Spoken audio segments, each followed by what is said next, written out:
लगभग आरटी के वेरिफिकेशन हो चुके हैं, एलटी के चल रहे हैं। अभी वर्तमान में जो वेरिफिकेशन चल रहे हैं उनके अंदर एलटी में मुश्किल से Press the bell icon on the YouTube app and never miss another update.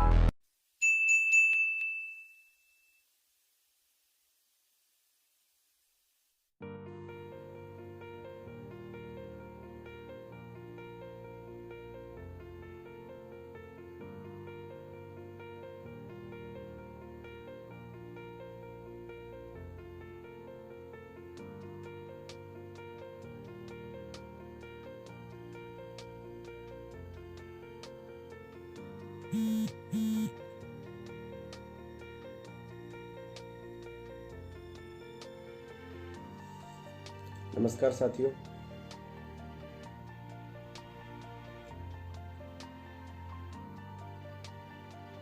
Harish भाई राम राम, सुमेर भाई राम राम। सभी साथियों का तहे दिल से मेरे फेसबुक पेज पर स्वागत है।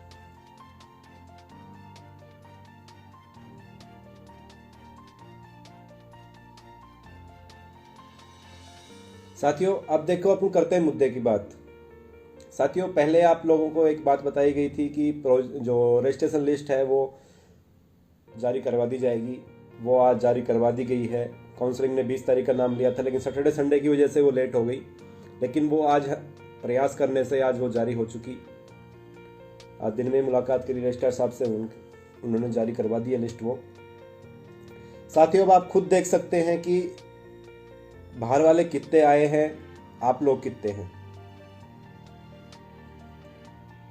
देखिए, एलटी के अंदर 200 प्लस हैं, एलटी के अंदर 200 प्लस हैं और आरटी के अंदर लगभग 300 प्लस हैं। तो साथियों, आप लोग जब तक खुद अपने क्षेत्र के, अपने पैरामेडिकल के अंदर आप खुद एक्टिव नहीं होगे, तब तक ये ऐसे ही चलता रहेगा। हम कितनी मेहनत कर लो, कितने भाग लो, कितने फिर लो, जितना आप सब लोग मिलकर करोगे उतना एक इंसान नहीं कर पाएगा कभी भी। नौकरी आप लगोगे, तनख्वाह आप लोगे, उसके बावजूद भी हम दिन रात भाग रहे हैं। कभी कहीं मिल रहे हैं, कभी कहीं मिल रहे हैं कि भर्ती जल्द पूरी हो जाए और अच्छे से पूरी हो जाए। काका कुमार सिंह जी, आपका कमेंट है, बाहर वालों को आरक्षण मिलेगा या सब जनरल में जाएंगे, कोई बताओ प्लीज। तो भाई, पहले बात तो ये सुन ले, जो जितने भी हैं ये, इनमें से केवल और केवल एमपी यूपी के जो स्टूडेंट हैं, दिल्ली के हों या हरियाणा के हों, वो मुश्किल से 15 से 20 स्टूडेंट हैं जो बाहर के हैं। बाकी सब तेरे राजस्थान के ही हैं और बाहर से डिग्री डिप्लोमा लेके आए हैं। जो बाहर के 15-20 स्टूडेंट हैं वो ही जाएंगे जनरल में। बाकी सब आपकी जो कैटेगरी है, जिस कैटेगरी से बिलोंग करते हैं, वो उसी कैटेगरी में आएंगे वो लोग। साथियों, लिस्ट निकलवा दी गई है, आप खुद समझदार हैं, खुद आइडिया लगा सकते हैं कि कैसे, कितना, क्या रेशियो रहेगा। आपकी नज़र में कोई व्यक्ति है ऐसा जो वर्तमान में किसी हॉस्पिटल में काम कर रहा था और अभी डिप्लोमा डिग्री लेके आया है, आप उसके खिलाफ काउंसलिंग में शिकायत कीजिए, हम आपके साथ हैं।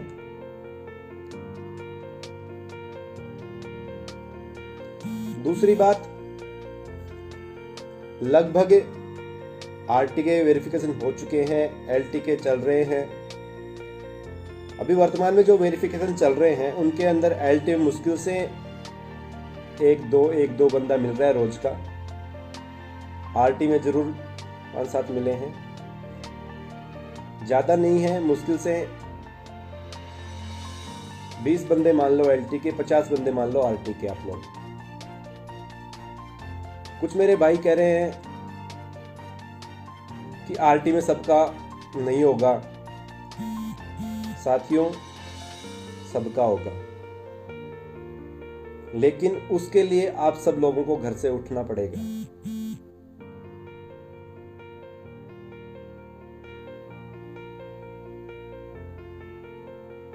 आप सब लोग अपनी यूनिटी का परिचय दीजिए। जो 18/11 वाला जो आदेश है वो केवल एक मुख जुबानी से बोला गया है कि इनको शामिल नहीं करा जाएगा, जो कोर्ट के ऑर्डर में नहीं है। अभी अपने पास कोई भी लिखित सबूत नहीं है और आरटी की जो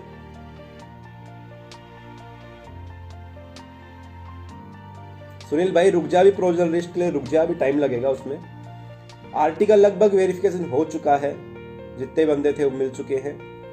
आरटी के अंदर 800 850 बच्चे योग्य मिल चुके हैं। 30-7 तक की अपन बात करें तो एलटी के अंदर भी 800 प्लस बंदे हैं 30-7 की बात करें तो। साथियों, अब बात आती है डीआरटी के प्रोविजनल लिस्ट की और एलटी के थर्ड लिस्ट की। तो साथियों, आने वाली 24 तारीख को एक सेकेंड,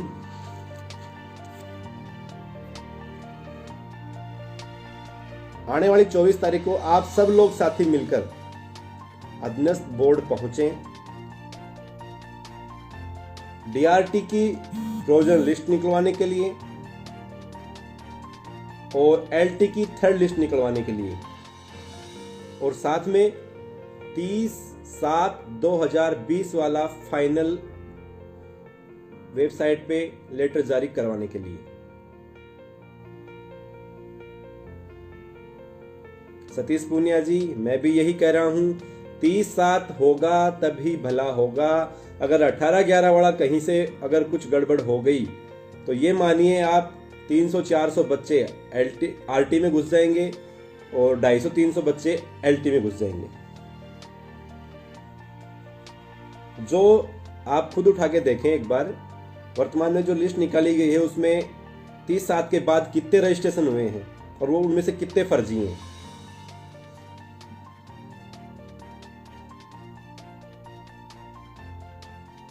चेतन शर्मा जी, बिल्कुल, और डिप्लोमा भी है, हमें पता है सारा। आप घर बैठ के नेतागिरी करते रहो, घर से बाहर निकल के खुद भी कुछ कर लिया करो कभी। मेरे पास वो नहीं है कि मैं तुम्हें हर चीज का सबूत देता रहूं कि मैंने आज ये किया तुम्हारे लिए। हम हमारा काम है, कर रहे हैं, हमारा काम है जो कर रहे हैं, फल मिलेगा जब आपके सामने आ जाएगा। ज्यादा कुछ वो है आपको कि हम नहीं कर रहे तो आप खुद कर सकते हैं, हमने किसी को रोक नहीं रखा है। हमारा फर्ज है, हमारा कर्म वो हम कर रहे हैं। आप खुद भी कुछ कीजिए, तभी कुछ पॉसिबल है। तो साथियों, आने वाली 24 तारीख को सब साथी अधीनस्थ बोर्ड पहुंचे एलटी थर्ड लिस्ट के लिए, डीआरटी प्रोविजनल लिस्ट के लिए और 30/7 वाली डेट को लास्ट और फाइनल करने के लिए। मनीष जी, रुका हुआ हूं मैं, तो कहीं नहीं भग रहा।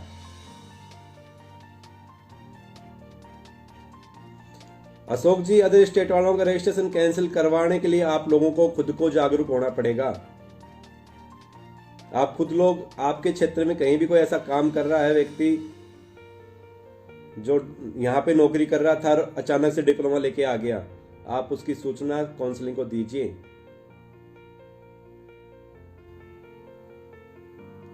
अगर आप सब लोग अपना भविष्य चाहते हैं, अपना भला चाहते हैं, तो 24 तारीख को पहुंच जाएं 30/7 को फाइनल करने के लिए और एलटी की थर्ड लिस्ट निकलवाने के लिए और डीआरटी की प्रोविजनल लिस्ट निकलवाने के लिए।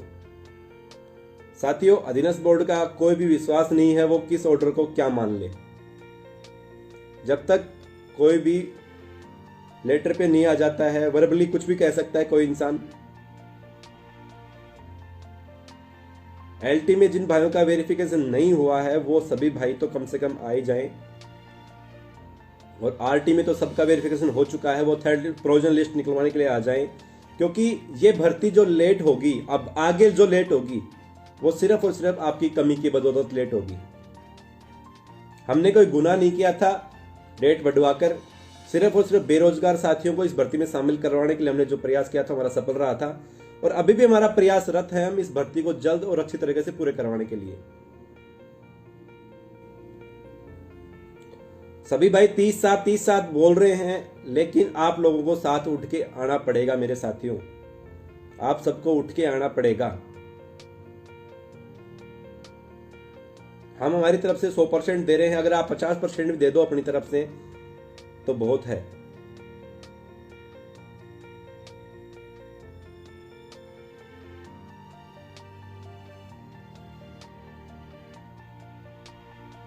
बिल्कुल भाई साहब, लखन जी आपकी बात से मैं सहमत हूँ। हमें किसी की बात का विश्वास नहीं है, हम सिर्फ और सिर्फ हमारे कर्म पे विश्वास करेंगे। हम सब लोग 24 तारीख को अधीनस्थ बोर्ड पहुंचेंगे और जो 30/7 वाला मुद्दा है उसको फाइनल करेंगे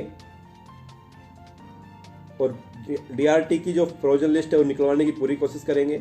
जल्द से जल्द निकाली जाए, ये नहीं कि 24 को निकाली जाए, जल्द से जल्द निकाली जाए, यानी 5 तारीख तक 7 तारीख तक निकाली जाए वो। और डीएमएलटी जो थर्ड लिस्ट है वो 25 या 26 तारीख को निकाली जाए, क्योंकि सब सामने ही है, कितने योग्य मिल रहे हैं कितने अयोग्य मिल रहे हैं सबको सामने है आपके।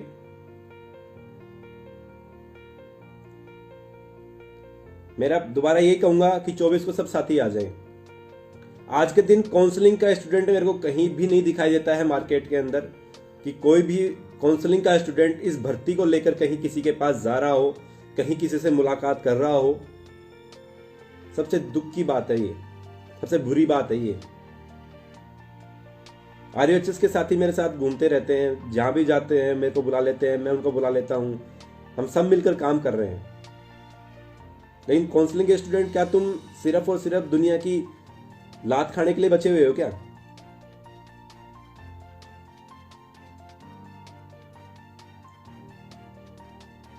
अभी तक रजिस्ट्रेशन जो हुए हैं 30/7 के बाद जो है उनमें से 90% रजिस्ट्रेशन सब फर्जी हैं।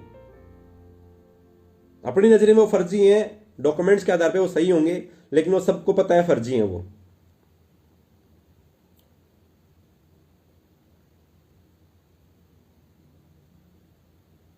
इसलिए मेरा दोबारा निवेदन है आप सबसे, मुद्दा आप सबको पता है, 24 तारीख को आप सब लोग साथी पहुंचे और अपने हक की लड़ाई लड़ें।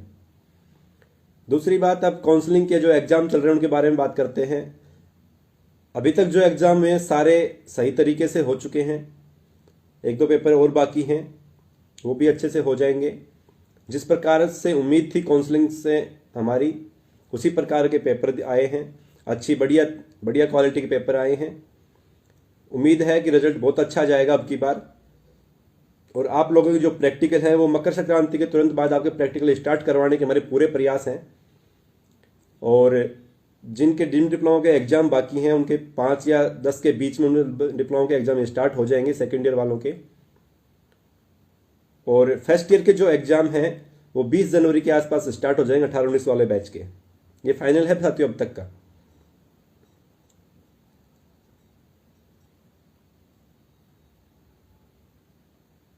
आप सब लोग भर्ती वाले मेरे जो साथी हैं 24 तारीख को सब अपने हक के लिए पहुंचे। ये मत सोचो कि मेरा तो हो गया, मुझे क्या मतलब है। साथियों, मतलब रखोगे तभी कुछ मतलब निकलेगा।